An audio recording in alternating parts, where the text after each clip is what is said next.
আল্লাহ তাআলা রাজি করার জন্য জান্নাত পাওয়ার আশা। আর আমার মা এই রমজান দুনিয়া থেকে বিদায় নিয়েছেন, মায়ের কথা মনে পড়লে আর ঠিক থাকতে পারি না। কেননা পিতা মাতাকে যতবার তাকায় ততবার হজের সব হয়।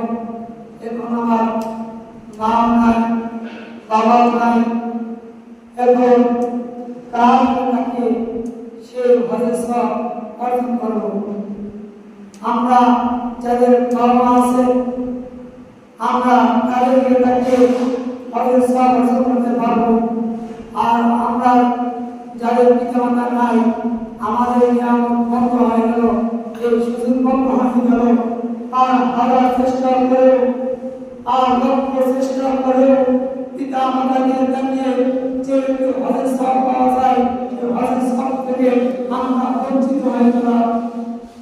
আফসোস, ঈদ আসবে, সবাই মা বাবার কাছে কল দিবে, আমি কিন্তু মার কাছে কল দিতে পারবো না। মার নাম্বারে কল দিলে মা আর কল রিসিভ করবে না, বাবা আর কল রিসিভ করবে না। ঈদের দিন বাবা মার কাছে কল দিতে পারবো না, যে তোমার মাও নাই বাবাও নাই। এখন আমি আপনাদের ইমাম সাহেব